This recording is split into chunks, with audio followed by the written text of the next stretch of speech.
Good afternoon, everyone. If you would just bear with us a few more minutes, we're going to get started right at noon. Thank you for joining us today.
Good afternoon, everyone, and thank you for joining us for Podiatric Dermatology Essentials for today's Podiatric Clinician.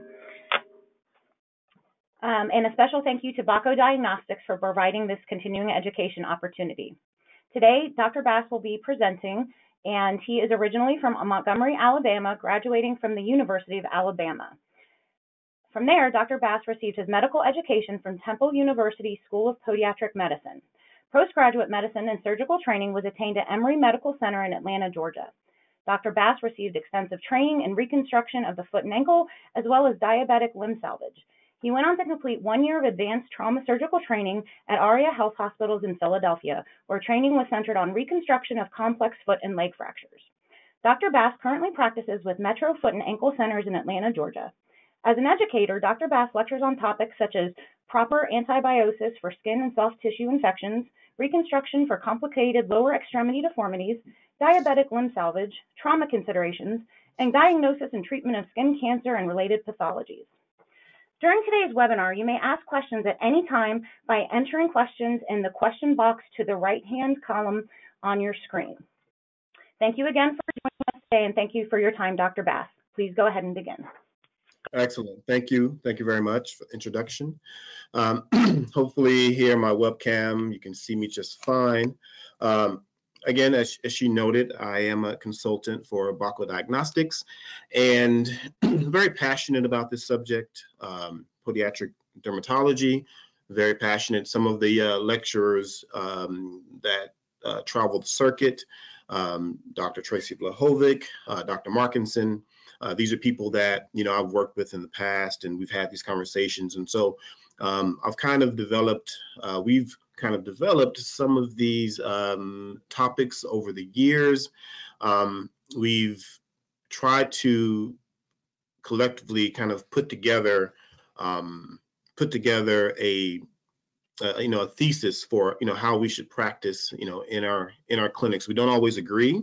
Some of those ways that we may disagree, I'm going to talk about here in my lecture. But we definitely share a similar mindset when it comes to diagnosis. I think that probably about 8 or 9 years ago, I sat in a lecture just like this one. It wasn't a webinar. Obviously, this was pre-COVID. And, I listened to a doctor present on, the various aspects of, clinical diagnosis. And I left there terrified because I thought number one, I'm leaving, I'm leaving revenue on the table, right? This lecture is not just about revenue, but, we're here to try and make a living. All right. And I realize I'm leaving revenue on the table, but more importantly, I'm exposed. I'm terribly exposed. OK, there were so many lesions that I was not biopsying.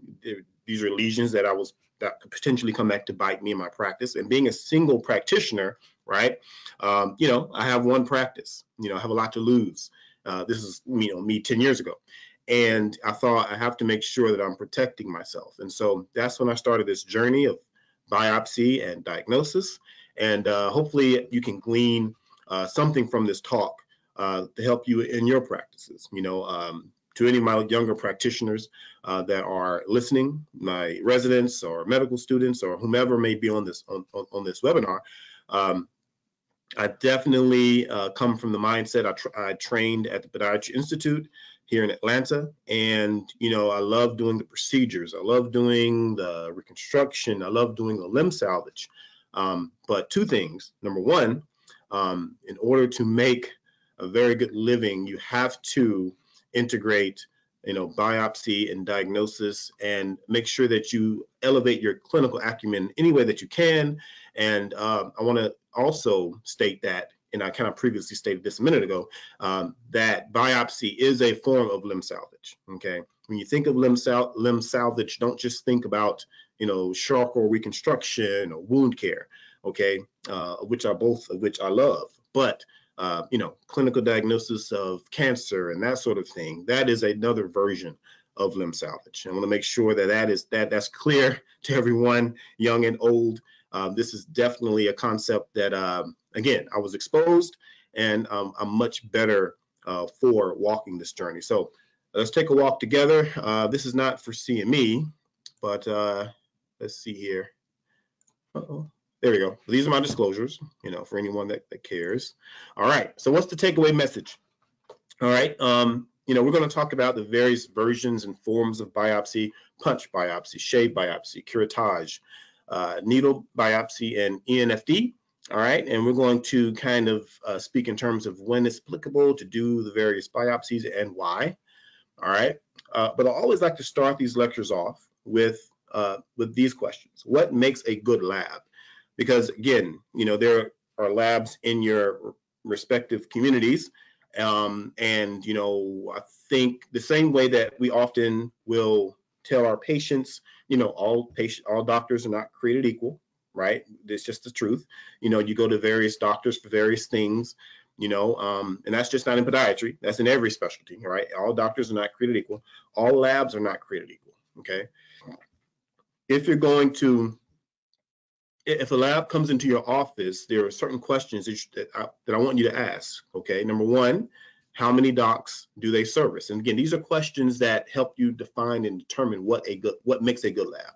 All right, so how many docs do they service?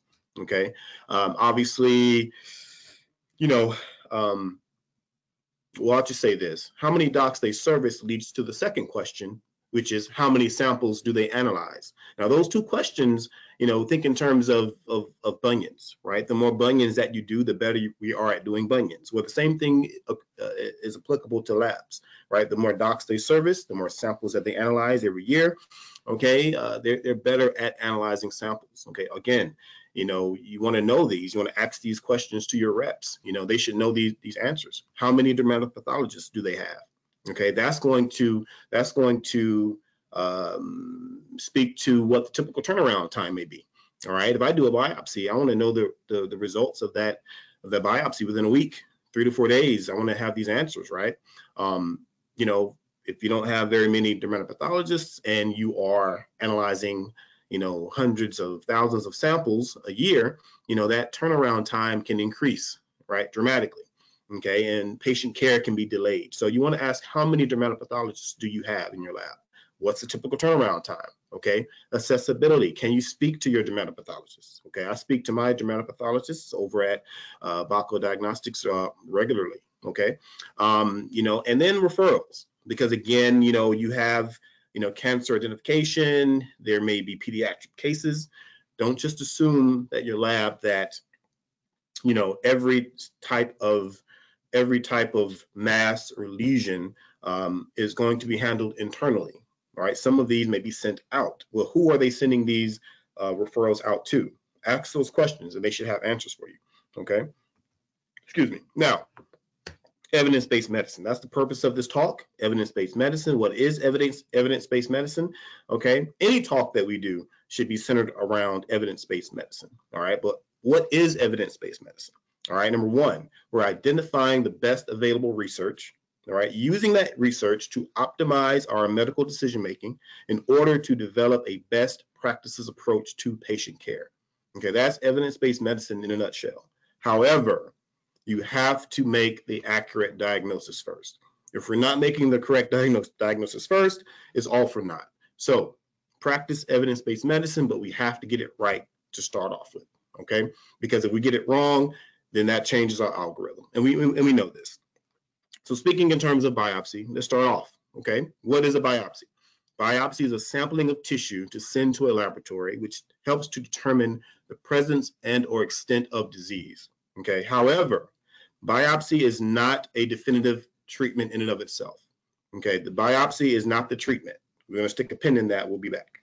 All right, the biopsy though does lead to more extensive procedures in the future, but again, the biopsy is not the treatment. All right, biopsies are reimbursable. People often ask, can I get paid for these? Yes, you can get paid for biopsy. Biopsies also do not have 10-day globals. Most of them don't have 10-day globals, okay? The standard of care, all right? So in dermatology, the standard of care is to perform the biopsy before the definitive procedure, all right? So you perform the biopsy, find out what the condition is, and then you excise, you treat, so forth and so on. However, in podiatry, all right, again, the biopsy is not the definitive treatment in and of itself. But in podiatry, that's what we practice. We are notorious for performing the soft tissue, skin, and nail biopsy and using that as the treatment. Okay, that's what I want to help us get away from. All right, this is a tattoo on one of my surgeries that I did on one of my patients. It says, following the wrong steps, being led by pride. All right, that's us. That's us in a nutshell as podiatrists, because many of us feel that we are the experts, okay? And we don't need no stinking biopsy, right? We know what this is. One of my favorite lectures that I give, the title is, You Can't See Fungus. And it's the truth, right? And I usually introduce so many conditions that resemble other conditions. And the point is that we can't see these conditions. We think we can because we are the experts, okay? But again, that's why the standard of care in dermatology is often different than the standard of care in podiatry. They biopsy, then they treat. We essentially use the biopsy as the treatment. All right. Oh, and I forgot that I put this picture in here. So silently to yourselves, how many people, think the patient on the left, okay, has fungus. One of these patients is suffering from fungus. One of these patients is suffering from eczema. So how many folks think the patient on the left is suffering from fungus? How many of you think the patient on the right is suffering from fungus? Most folk would say, and most, when I give this lecture in person, think that the patient on the right is suffering from fungus because it's green and it just resembles, a fungus. And they think the patient on the left is suffering from an eczema because, again, it looks pretty harmless. It almost looks just like dry skin. But we're going to reverse that. Okay, the patient on the left is suffering from fungus, and the patient on the right is suffering from eczema. All right, and any of you that say that you can see that, if you guess, I'm going to assume that you were just guessing and that you got it right by mistake, because again, you can't see fungus, and oftentimes you can't see eczema. All right, you're guessing. We're all guessing. Okay, all right, but what do we do? What do we do? What do we do when we see this? What is the number one treatment of choice for podiatrists all around the country? Is what we do is we generally use a topical agent called Lotrazone. All right, Lotrazone has antifungal and a topical steroid. So we figure, we're going to kill two birds with one stone, because obviously many of us know if it is an eczema, you're treating with a topical steroid. If it is a fungus, you're treating with a topical antifungal. So what we'll do is we'll use an agent like a Lotrazone or something like that, and it'll generally get better. But I can show you some pictures of when these go awry, and the reason is because of this condition, tinea incognito. What is tinea incognito? It is a fungal infection, a mycosis of the skin, which is often masked and often exacerbated by application of a topical immunosuppressive agent, usually a topical steroid. So use a topical steroid to treat a fungus. It gets better, and then it explodes. And that's called tinea incognito. Look this up. This is real. I treat probably one of these a year that comes into the office. and they just, and many of you probably do. The skin is sloughing between the toes, itching, they're wet, and that sort of thing. And we generally write those off as a fungal infection with a secondary bacterial infection, okay? And that's often true. That's usually what happens, right? You have a fungal infection that explodes, the skin breaks, and then the bacteria gets in, and then you have a secondary bacterial infection, and they generally present the same, they look the same, they smell the same, but they often, if you go back far enough into the history, they usually started with some type of treatment with a steroid, which caused them to explode to that degree, at least in my clinical experience. So tinea incognita was real, and so I'll often say, again, you can't see these conditions, and we have to stop using steroids like Lotrozone. All right. So it's not generally our fault. Okay, that is the culture of podiatry. Biopsy techniques are generally not taught in our medical schools or residency training. As I stated before, I trained here in Atlanta at the Institute, and yeah, the amount of clinic that we had was very minimal. We just didn't really talk about biopsies and that sort of thing. So also, we oftentimes think that it's very difficult to perform a biopsy and time consuming. It's going to slow us down. I like to tell this story of one of my doctors back at Temple. When I was a student, I would go by his room and he was doing an ingrown toenail, and he would be in full garb, full gown and regalia, the yellow gown, the mask, the whole deal. He was our histology teacher. Some of you, if any of you went to Temple, you probably know who I'm talking about. And clinic was just not his thing. But when he would do his ingrown toenails, he would be in full regalia. And I would think, man, this is intense. And then I later realized that ingrown toenail does not require all of that, but that was his comfort level. But sometimes we make our patients feel, okay, that these biopsies require the utmost intensity, that they should be alarmed. We're alarmed. We think this is something that needs to be done in the OR. And so again, it's not difficult. It's not time consuming. I have a patient that comes. I have a couple of patients that come into my office, and I swear it looks like they've just been in a fight. Okay, and there's marks all over their face and their neck. It looks like they've just gotten into a fight. And if I ask some of you, where did they just leave before they came to see me?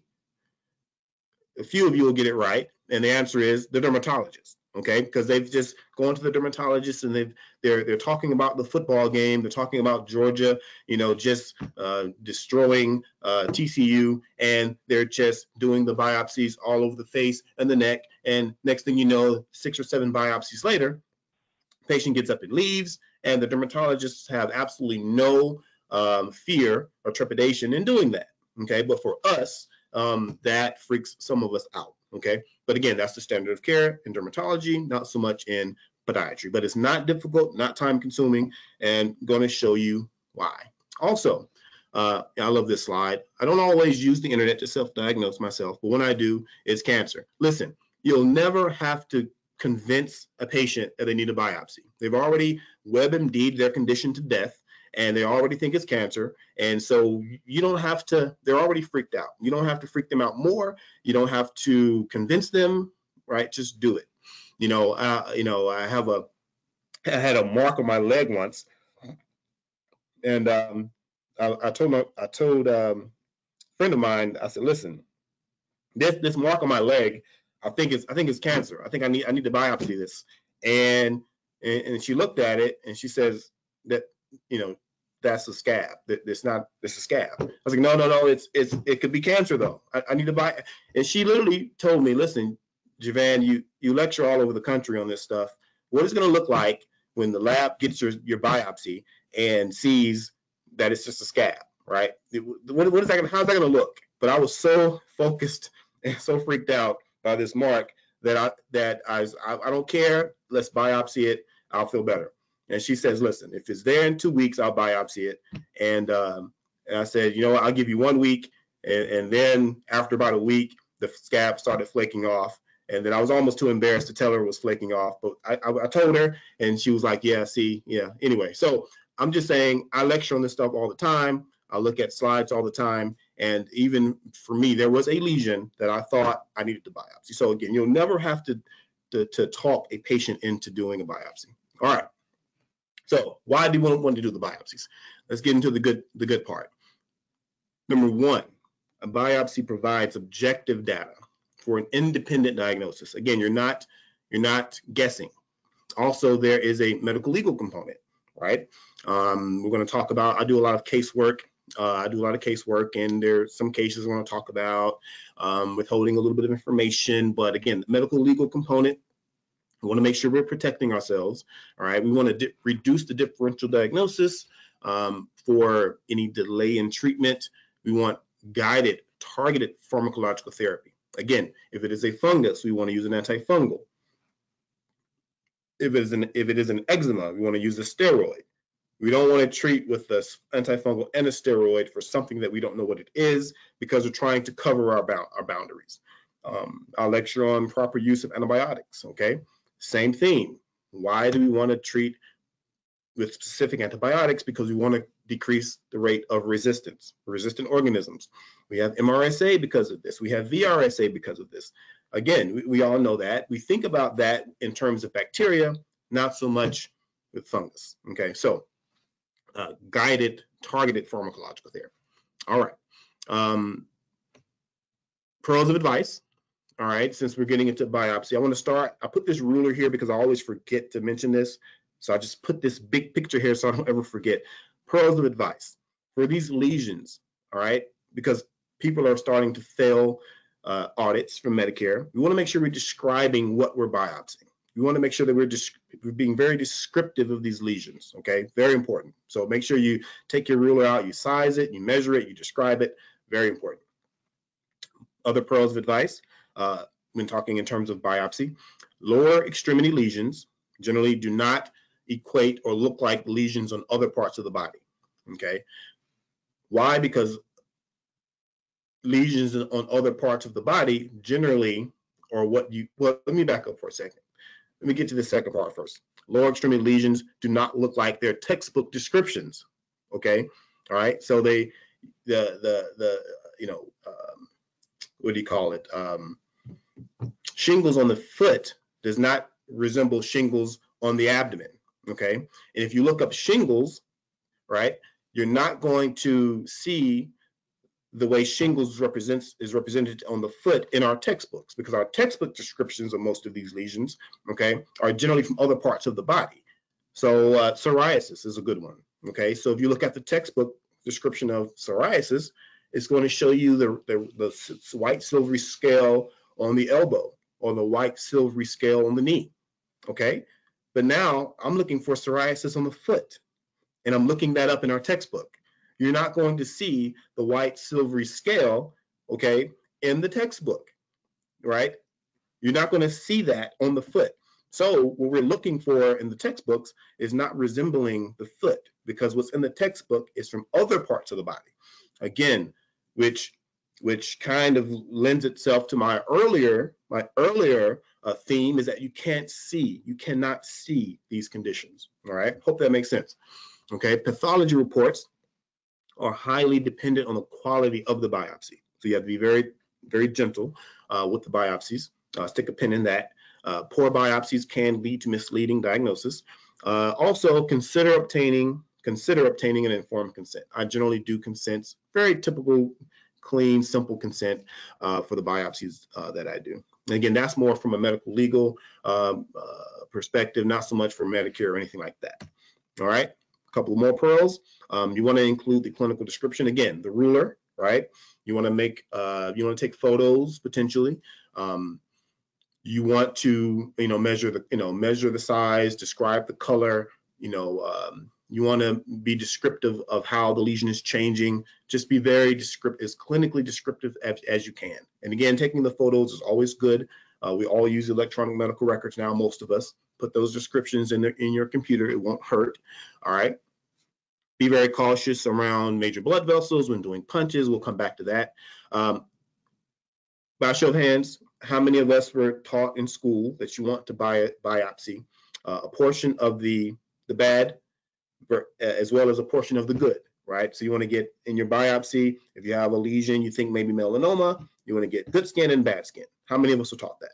All right, most of us were taught that, if not all of us. But that's not true. We don't want any of the clean tissue. You want the biopsy, the newest, darkest, most elevated portion of the lesion. And if you take a second biopsy, just biopsy another new dark area of the lesion. We do not need any non-affected tissue in the biopsy. Okay, so no half on, half off, not necessary. All right. What else? Chronic ulcers should be biopsied. We know that. Big one, medical legally. Okay, medical legally. Ablative procedures are contraindicated without a biopsy. Okay, so taking something away, removing something. There was a case in Atlanta or in Georgia about 10 years ago. There was a young lady had a mass in between the metatarsals. It was biopsied by a podiatrist, and it was an aggressive sarcoma, and the patient was then, well, I shouldn't say biopsied, it was excised. Essentially, it was excised. It was an aggressive sarcoma. Patient was referred to oncology, and in a CYA moment, you know what CYA means. Oncology basically performed a BKA because they had to cover themselves. Now, you would ask, how did an aggressive sarcoma of the foot that was excised turn into a BKA? Well, it was because the podiatrist destroyed the margins, all right, by excising it instead of biopsying it. And then therefore, the oncology didn't know where the lesion started, where it ended. You might think, well, just look at the incision. Not good enough. In the CYA moment, they said, well, to make sure that we get it all, BKA. And of course, that was a decision for the plaintiff, obviously. So again, ablative procedures are contraindicated without a biopsy. Sometimes in podiatry, if the lesion is small enough on the toe, superficial enough, you can get away with it. I do a whole cancer lecture as well. So there are some situations, but I can give you multiple situations where it was not.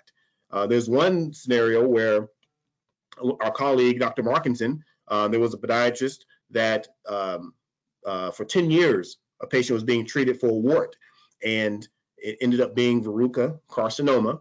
And the patient quite easily could have lost a couple of toes based on the criteria for where Dr. Markinson would have had to excise the lesion, because again, you have to go 3 centimeters from the affected skin, all right? If you destroy the margins, you have to excise outside of where you think the lesion was, and there was no lesion, and Dr. Markinson had to have a discussion with the patient. Listen, this is where I'm supposed to do this excision because the margins were destroyed. I should be taking your 4th and 5th toe, but we have pictures. I need you to agree that we're not going to take these toes because of this reason. But based on the criteria, based on the fact that the excised verruca carcinoma, the lesion where it was excised instead of biopsied, when Dr. Markinson went to do the excision, he actually had the license to take the 4th and 5th toes, again, because the lesion was excised, not biopsied. So again, when we're excising lesions without knowing what they are, we're putting ourselves in a situation where we could increase the morbidity of the patient. That could lead to a lawsuit. So be very careful with excising things without knowing what they are. All right. This is a big one. I'm afraid you need a break specialist, all right? Poor hygiene. I do a lot of casework. Poor hygiene does not protect you on the witness stand, all right? Well, you know, this melanoma was right here in your field of view, doctor. Why didn't you see it or act on it? Well, you know, poor hygiene. I couldn't see the lesion. I didn't know it was there, all right? That's not going to protect you in the court of law. It's just not. In my office, I keep hydrogen peroxide, saline, betadine. I'm just telling you that especially if the lesion is right in your field of view, if your answer is, well, poor hygiene, it's not going to stand up in court. All right. Multiple biopsies, same condition, all right? Multiple biopsies, same condition, one lab jar, one lab fee, multiple biopsies from different locations, all right? Multiple lab fees. Okay, so one lesion on the top of the the top of the foot, right? And you biopsy it 2 or 3 times. That goes in one lab jar, one lab fee, one lesion on your foot, a second lesion on your leg. Those go on into different lab jars, 2 different lab fees. Okay. All right. Again, try not to make it a big deal. Have the formalin ready so the biopsies don't dry out. Create a biopsy kit for speed. That's what I do in my office. Again, don't make a big deal about it. To biopsy to the patients. Again, you won't have to convince them. Okay, they're already on edge. All right. All you have to do is execute and do what you know they already want you to do, which is just do the biopsy and get the information. Okay. Medical necessity audits are increasing. Okay. The laboratories are being audited, and they in turn are requesting information from us. All right. And in some instances, Medicare is requesting information directly from us. Okay. So if you want to beat an audit, there's certain things you need to do. Make sure you're documenting the medical necessity for performing a biopsy. If you, how can I put this? All right. You have a patient that has freckles. A dermatologist is seeing a patient that has freckles. Okay. So if you biopsy a freckle a week, right, and you keep getting negative diagnoses, that's not medical. It's not medically necessary to biopsy every freckle every week. All right. Same is true on the foot. Okay. If you're going to do a biopsy of a lesion, and then you're going to biopsy a lesion right next to it, and you think you're going to continue to biopsy every lesion once a week, right? There has to be a medical necessity for performing that biopsy. So you have to document, again, the pain, a change in the color, it was rapidly growing, suspicion of malignancy, whatever it is. All right, you have to document medical necessity. We just can't go around just biopsying all these lesions once a week. Every visit, there's a lesion you're biopsying. Okay, it's going to raise a flag for one.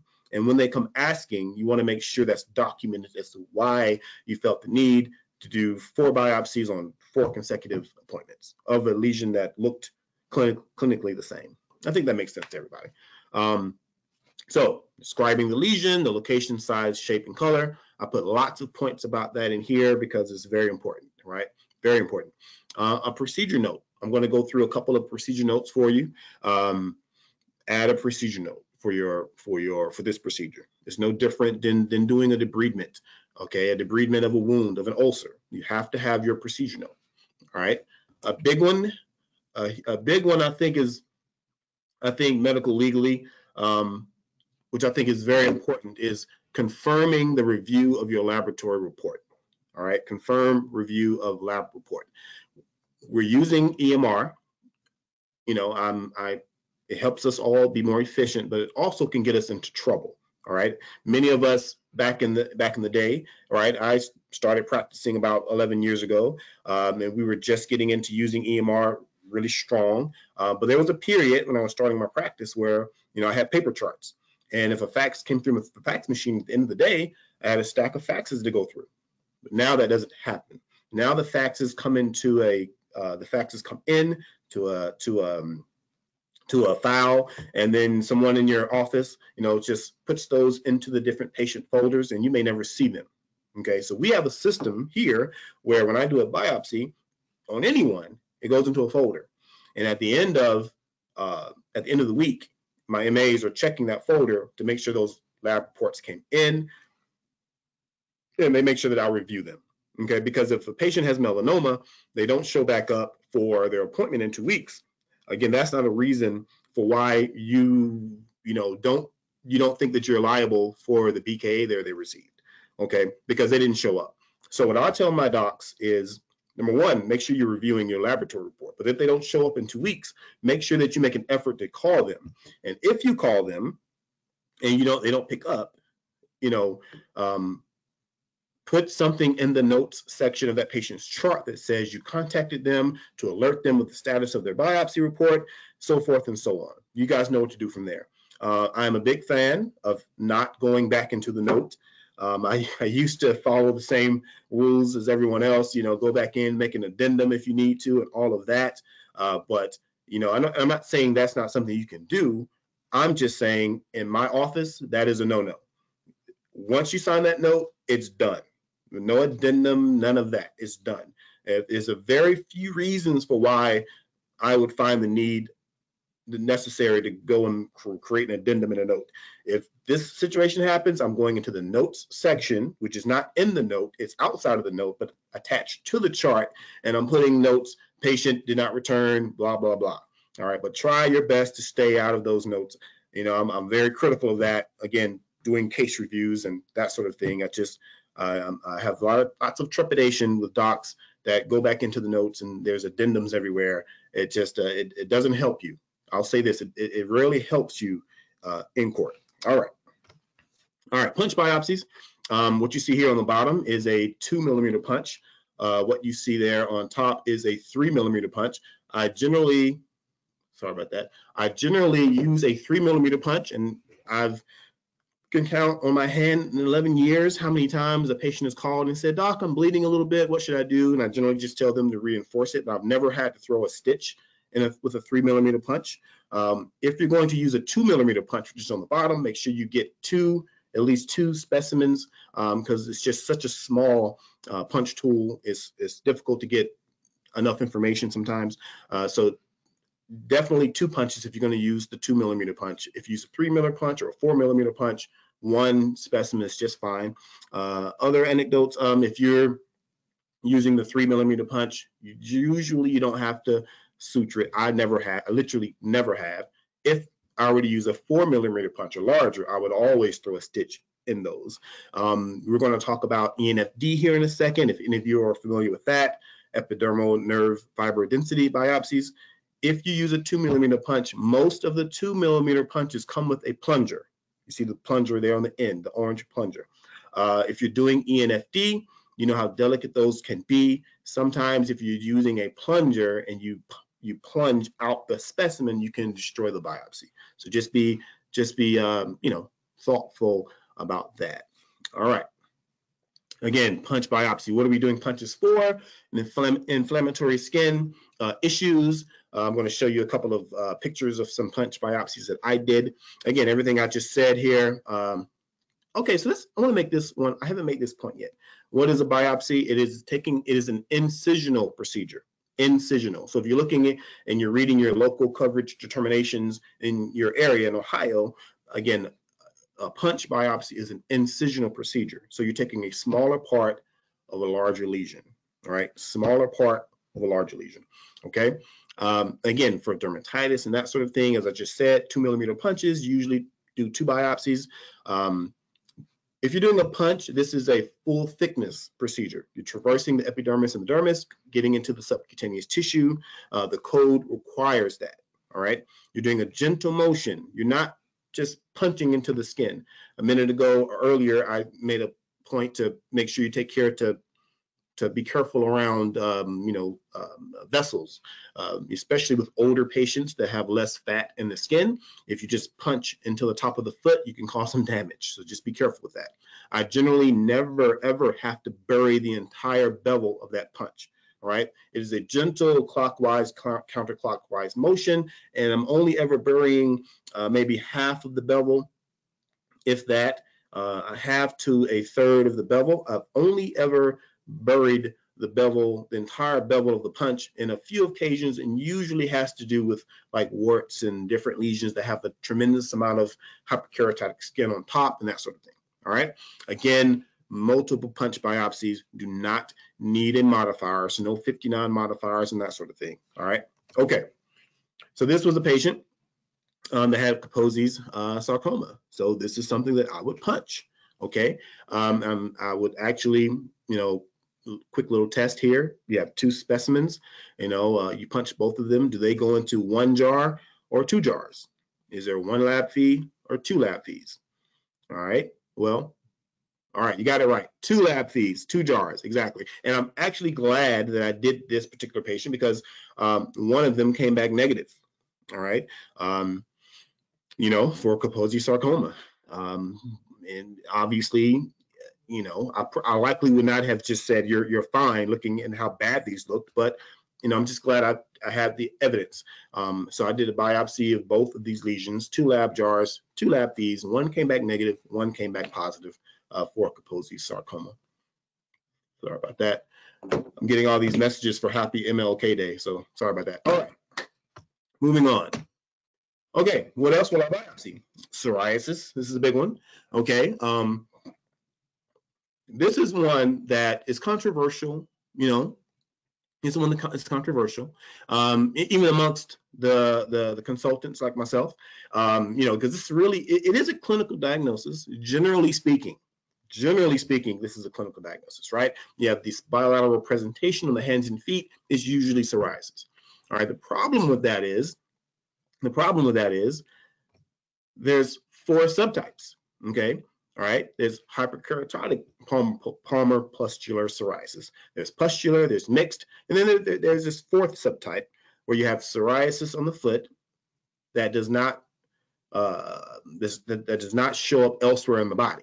All right, so if you're asking to see their hands and their hands are clear, right, you can't assume that it's not psoriasis, okay? And again, you raise your hand if you see silvery scale on the bottom of this foot, okay? Who knows what, Auschwitz sign is, okay? You debride it and it starts to bleed. How many of you think if you debride this with 15 blade, you're going to see examples of pinpoint bleeding? No, you're not. We've seen this patient 100 times, right, over the years. You know, it comes in this thick, calloused tissue on the bottom of the foot. You know, there is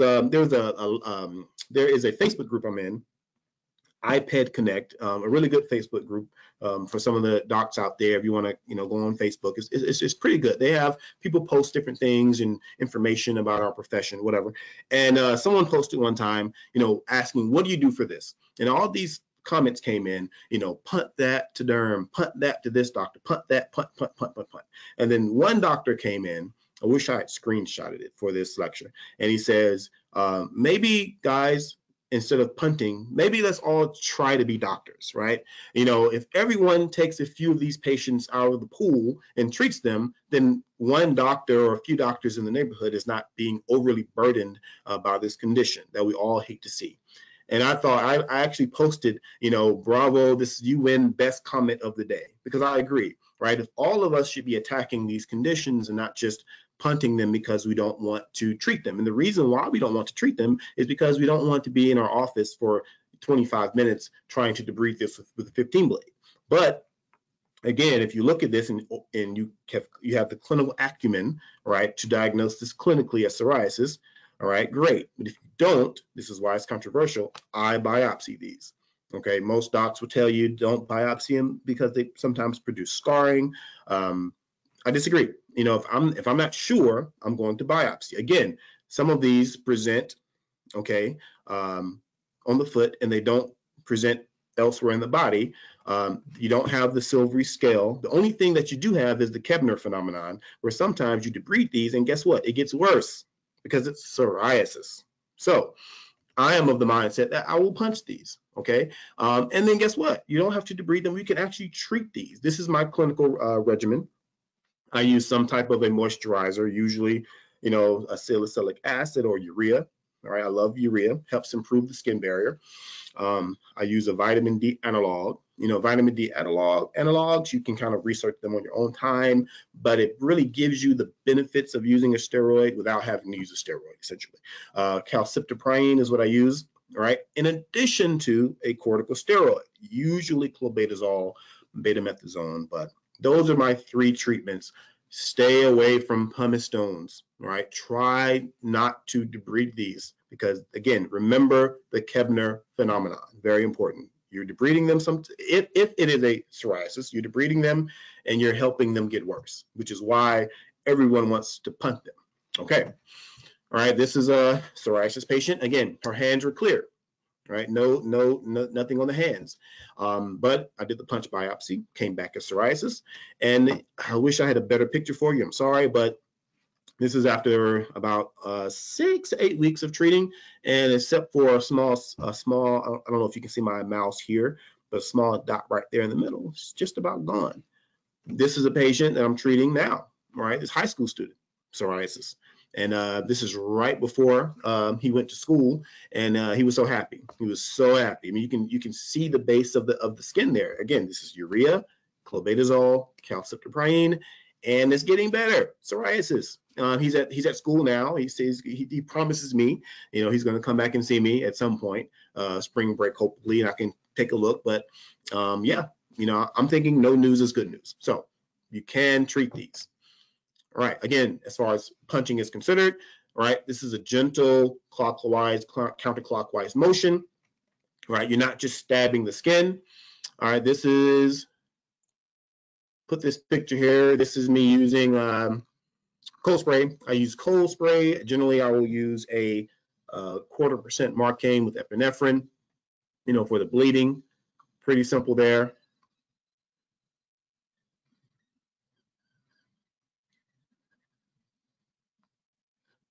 So what's that? Probably 20 seconds. Okay. All right. And then now, this is me again, clockwise, counterclockwise motion. I don't generally use, again, the plunger because I don't want to destroy the specimens. You can use a plunger for something like this. You're really not going to destroy this type of a lesion, but I just keep 3 millimeters because I do epidermal nerve fiber biopsies and I don't want to crush the nerves. And so, yeah. And so I'll generally just use the 3 millimeter with no plunger. Sometimes I will use this technique where I will do the punch and then I will grab the stalk, okay, of the specimen and cut the stalk with a scissor. Sometimes I'll use the 3 millimeter punch to scoop the specimen out. Either way, I wasn't even done telling you how I do the procedure and it's already done. I always tell people, listen, you can't cut nails that fast, all right? This pays 3 times as much as nail care does. And you can't cut nails that fast. I'm done. So again, you don't have to make a big deal about these. They're incredibly easy to do, all right? And again, you're protecting yourself. All right, this is a lesion that I punched on the tip of the toe. I wasn't as concerned about it as the patient was. This is my, feel free to screenshot this. This is from my local coverage determination here in Georgia. 11104 for the first lesion that you punch, 11105 for the second. The corresponding lesion is infiltrated with 3 cc's of 0.25% Marcaine plain with epinephrine. Once appropriate local anesthesia is confirmed, the site is prepped with betadine. Next, utilizing a 3 millimeter punch, an incisional full thickness biopsy is performed. Most of this is window dressing, but you have to make sure that you say what you used to perform the punch, right? And you have to make sure that you notate that it was full thickness. That's the main point, right? 3 millimeter punch, 2 millimeter punch. It was an incisional biopsy, not an excisional procedure or an excisional treatment procedure, but an incisional biopsy, and it was full thickness. All right. This is for somebody. Yes. Excuse me, a question came in. Okay. I think it's going back to the last slide, though.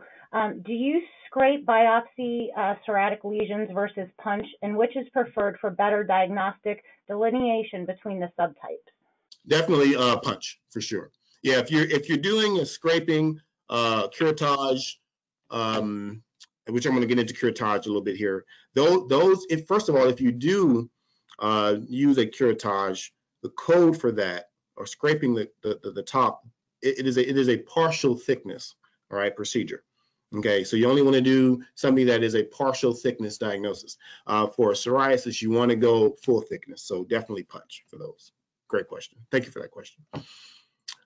You could use a 15 blade, okay, and do a full thickness wedge type biopsy. Again, this is for your more aggressive biopsies. And if you use a 11106, 11107, Medicare is expecting that. You don't have to suture these, but if you do 10 of these in a quarter and then you get audited and Medicare doesn't see where you're suturing and that sort of thing, you're going to get flagged. It's like, well, these are some aggressive biopsies. You should be doing more suturing. Okay, it's going to raise some concerns. So again, most of this is window dressing, but if you're going to do a more aggressive incisional biopsy, 15 blade, a full thickness wedge, vertical incision type biopsy, this is the code that you use. And I have used this before, but it's not the go-to, right? I'm generally using punches, doing punches. Okay, ENFD. Some of us do this. This is where in my office, if I do a nerve conduction study on a patient and it's negative, but they have pain that resembles nerve pain, and I'm considering that I think there's a nerve component to this, then I'm going to do an ENFD biopsy. You generally would do this 10 centimeters proximal to the lateral malleolus. Okay, I generally would do these bilaterally. I'm generally using a punch that does not have a plunger, because again, I don't want to destroy the specimen. All right. You just want to make sure you're taking care to not destroy the specimen, because inconclusive data that we get, and sometimes people are disenchanted with doing the ENFD because the specimens come back inconclusive. But the reason the specimens are coming back inconclusive is because we're squeezing, destroying the nerve, biopsy, and not taking that extra care that we need to take. So again, ENFD in my office, some docs do ENFD for every nerve biopsy, for every nerve check. I don't. I'm really big into doing the nerve conduction studies, because oftentimes you don't necessarily want to have a punch. They don't want to get stuck with the needle per se, but then they go to do the NCV and they're getting stuck with the needles. But that's another story. So they'll choose. Doc, is there another way? Yes, there's another way. So they go there. If it's negative, if it's positive, great. If it's negative, I do this. Okay, if I'm concerned. All right. Now, curettage. I just briefly spoke about this. This is a tangential. This is straight from my LCD, local coverage determination here in Georgia. Curettage, tangential biopsy using a blade or curette. This is partial thickness through the epidermis. Commonly, I use this in the interdigital web spaces. I will generally use. I don't do this for biopsy of ulcers anymore, and the reason why is just because of the LCD. All right. If you're doing a curettage, and the code for curettage is 11102, it is for a partial thickness. It's a partial thickness biopsy. If you're biopsying an ulcer base, you're already full thickness. So for me, I don't use a curettage. I use a 15 blade. I use a pickup. This is what I do. I'm not telling you what to do. In my office, if I'm biopsying the base of an ulcer, it's already full thickness, and I'm not using a punch. I'm using a 15 blade. I'm using a pickup, and I'm billing a 11106. All right. If you're using a curette, okay, which is what we used to do, that sort of thing.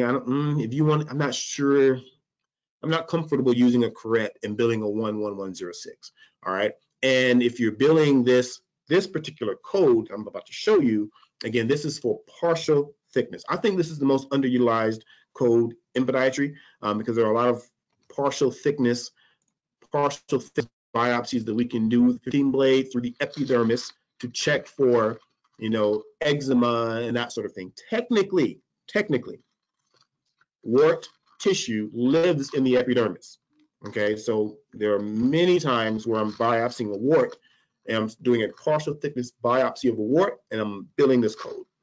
Now, there are certain situations where I'm a little bit more concerned with my warts and I'll do a punch. I have no reservations about doing a punch if I'm dealing with a wart, because of all of the extra keratin on top of the warts, and sometimes you can get a negative using this. So anyway, but partial thickness, curettage, or 15 blade, this is the code that I'm using, 11102, utilizing a dermal curette. A sample of the epidermis is incised, passed off. Again, you have to dictate what you're using and that it is partial thickness. And then that gives you your 11102. Okay, again, this is an incisional procedure. All right, maybe you'll use a shave or a scoop or a saucer, just do a saucerization. But the point is, it is partial thickness. All right. Now, that's different from a shave that is an excision. So shave biopsy is a completely different code. All right. This is superficial. However, you're removing the entire lesion, like a macule or a papule, that sort of thing. All right. You will need a 59 modifier for this, because again, this is an excision, not an incision. Okay. I love the Miltech blade. You see there, this is you're going into the epidermis, right, to remove the entire macule. Again, but you're excising the entire lesion, so it is a completely different code. It's not a biopsy, it is a procedure.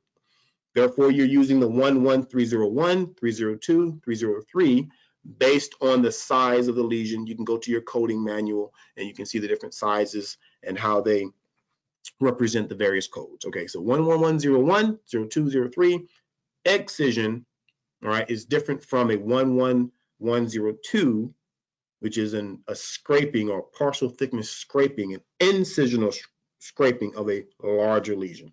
I always get that question, so I want to make that distinction. One is an excision, one is an incision. All right. Needle biopsies. Getting close to the end here. I want to make sure I cover everything. Needle biopsies. All right. This is the code I use for this is 10021. A needle aspiration is sampling. It's a sampling of fluid and or cells. Okay.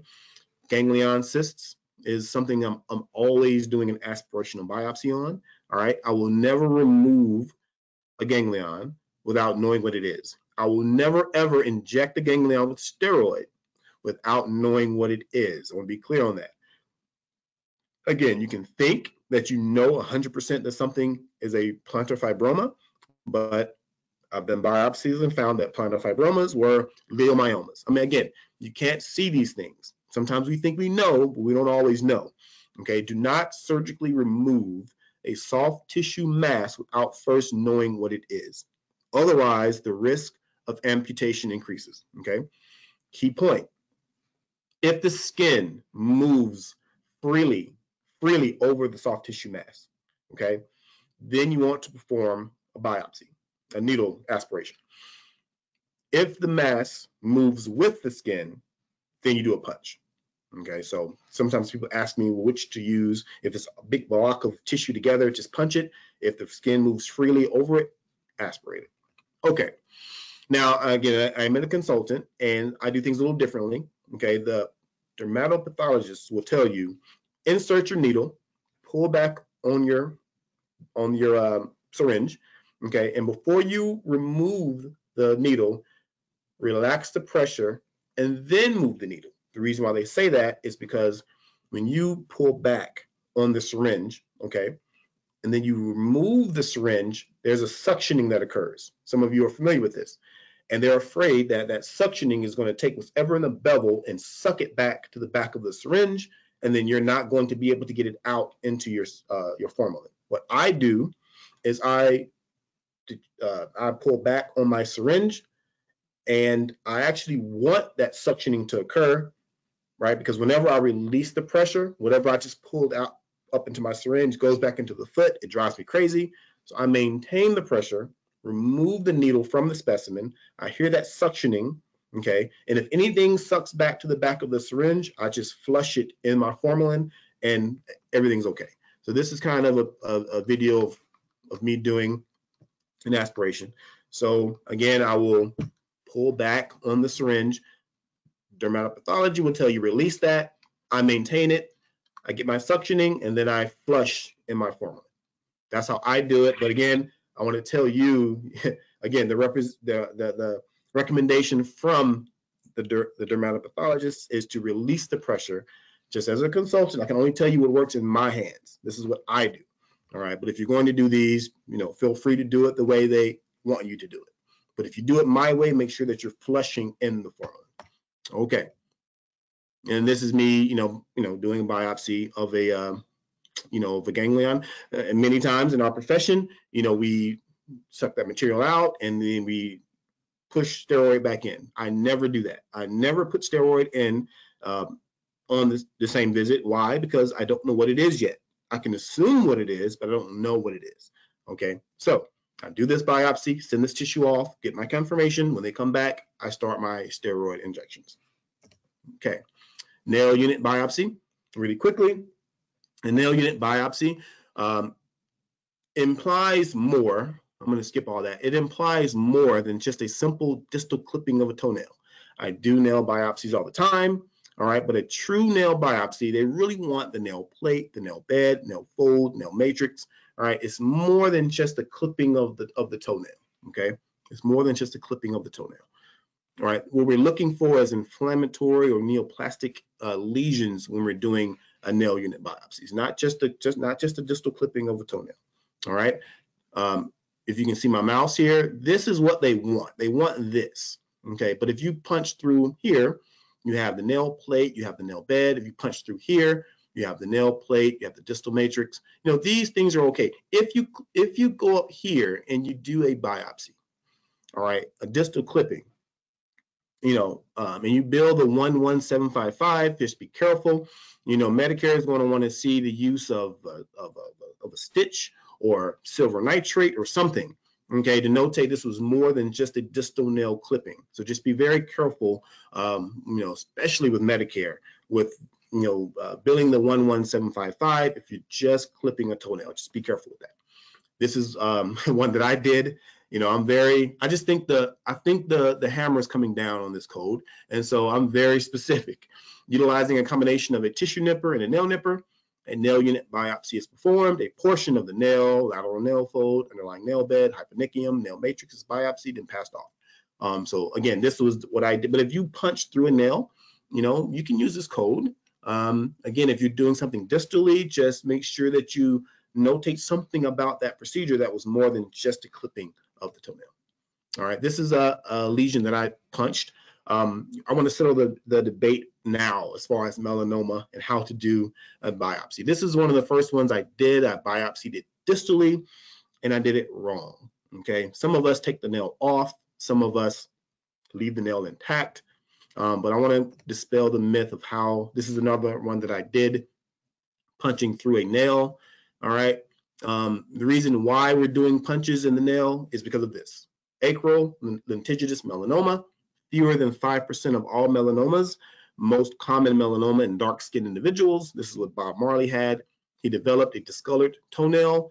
He dismissed it as a soccer injury. Later was diagnosed as late-stage acral lentiginous melanoma. He refused medical advice as a Rastafarian. He refused to have his toe amputated. The cancer spread to his brains and lungs, and he died at 36 years old. Okay. Now, one key point here, right? You see, we especially in African Americans, we have these dark lesions in our nails sometimes, but this is your dead giveaway here. This Hutchinson sign. This is Hutchinson sign. So if you see this, that's a dead giveaway, right, for acral lentiginous melanoma. All right. Now, this was a 40-year-old African American male, handsome guy, nice dresser. If any of you can guess whose nail this is, ding, ding, ding, you're right. This is my nail. Okay, so this is my nail. Okay. Now, again, I've already told you my threshold is very low. If I see lesions on my body, I get concerned. I sent this one around to a few of my colleagues, and because of the width of the lesion, they said, listen, you should probably get that biopsy. So I did. And just so I want to dispel the myths. This is kind of a diagram of kind of what a biopsy should look like. What you want to do is you want to retract that proximal nail fold back. And again, you're looking for the newest, darkest aspect of the lesion. Obviously, the newest aspect of the lesion is not going to be distal, it's going to be proximal. So you're going to pull back your proximal nail fold, you're going to punch through the nail and the skin, and you're going to send both. We want to see the tissue and we want to see the nail. Okay, send both. All right, that dispels the myth. You don't have to take the nail off. Okay, stop taking off people's toenails. You can punch right through it. Those punch tools are extremely sharp. Punch right through the nail and send it all. Okay, and just so I show you that I practice what I preach, this is my nail. I got one of my colleagues to do it. All right, and I had to get punched twice. Okay, because again, there's two areas of my nail that were concerning. And again, this just popped up. I didn't know. I know I had lesions there, something there, but one day I was getting out of the shower and I said, wait a second, this looks bigger. I don't know. And maybe it was just in my brain, but to me, it changed. So yeah, my threshold is very low. All right. And, because I'm such a good guy, I took this picture about an hour before this webinar to show you that, again, punch through the nail, punch into the matrix. It's okay. Listen, there's no nail splitting there. The two lesions are growing out with the nail just fine. The nail reconnected, it's fine. So, if you take off the nail, you can do that. But we all know if you pull off that nail, part of the nail matrix is going to come out as well. And there are going to be some negative effects to the nail of that. So just punch through the nail. All right.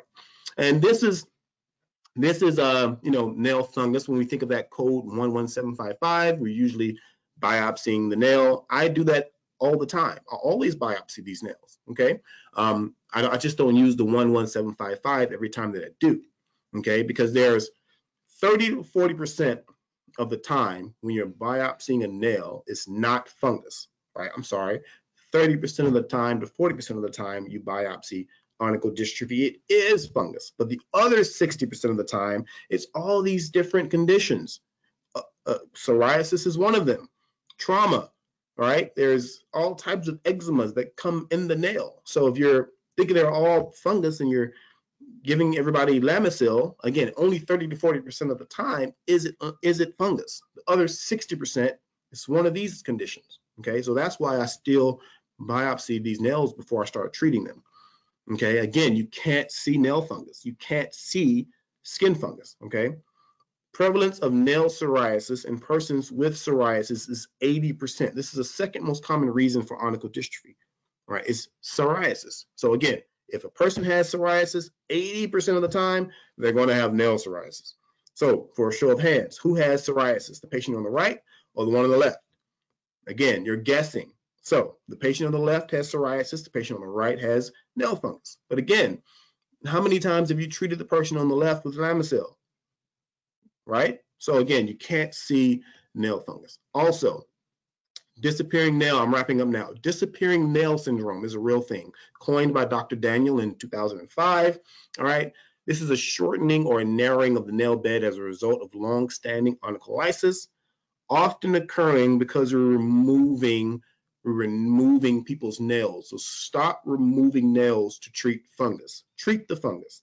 But again, when you remove that nail, okay, what happens is that exposed nail matrix starts to recede like a hairline. And what can happen is, we see this, I know all of you have seen this, a nail that grows halfway or a nail that does not grow at all. Again, disappearing nail syndrome is a real thing. And this is different than removing a nail and pulling the nail matrix out and destroying the nail bed. That's one thing. No. This is a nail that you've removed. You've taken care to leave the proximal nail matrix intact, right? You're like, oh, I got it off nice and clean. Everything is all good. Well, that exposed nail matrix, right, oftentimes will start to recede, right? It will start to recede and the nail will not grow back all the way. I don't care how many vitamins and biotin you give, that nail is not growing back. All right. Now, so that's the majority of my talk. We talked about the medical legal reasons, cancer identification, but also from a practice management perspective. Okay, I like to put this slide in here.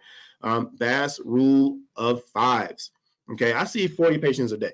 Okay, it's very easy to do one biopsy a day out of those 40 patients. Easy. All right. If you do 5 biopsies a week, okay, 50 weeks a year, most biopsies pay between 80 and 150, depending on what you're biopsying. Some biopsies are bilateral, right? So you're getting 80 to 90 bucks for one and 70 to 80 bucks for the second one. Okay. So again, on average, if you're biopsying a patient, it's around 125. 5 biopsies a week, it's $31,000. Okay. That's an employee's salary. That's a new chair in your office. And again, it's quite easy to find one biopsy a day. Okay. This is where I live, right? Around 15 a week, 2 to 3 a day. Again, not extreme, not when you're seeing 35 to 40 patients. And oftentimes there's so many more that I need to biopsy, but I'm so busy and I'm like, I'm going to think in my head, I have to do this next time, that sort of thing. But again, 15 a week, 3 a day. Again, out of 30 to 40 patients, just paying attention, lifting the foot, looking at the back of the leg, looking for lesions, asking questions. Did something grow? Is something painful? Something red? Ulcers that have been there for too long? It's all, scales, not using Lotrozone, but checking first, not doing steroid injections for ganglions, but biopsying them first, okay? 50 weeks a year, 125, that's almost 100K, all right? So from a practice management perspective, it behooves you to incorporate this into your practices. And lastly, I love this picture. The biopsy on your mole came back negative, which is positive, which is good. It's always a good reason. It's always a good thing to biopsy, right? It protects you, all right, as a doctor, okay? Gives you peace of mind to make sure that you're not exposed, right? The patient is happy because they have the information and they know that you're giving them treatment based on facts, objectively and not subjectively. And then for your attorneys, right, the attorneys are definitely going to be appreciative from a medical legal perspective. So hopefully this talk has given you something to think about. And if you're not doing biopsies, that you kind of incorporate a few of these into your practices. You don't have to do them all, but just incorporate one a month. And maybe start off with the curettage, maybe the punches next, maybe do an aspiration here or there, and then you'll get to the point where you'll start to scale these procedures, and the anxiety associated with them will start to come down, and then again, everybody wins. So hopefully you've learned something. If you have any questions, also my email, I don't have it here. My email is Javan Bass, J as in Job, A, V as in Victor, A, N as in Nancy, Javan Bass, BASS @yahoo.com. If you have any questions, feel free to shoot me an email, and I will respond as promptly as possible. So thank you. Any questions? Not at this time, but thank you so much for your time today, Dr. Bass. We appreciate it. Excellent. Thank you.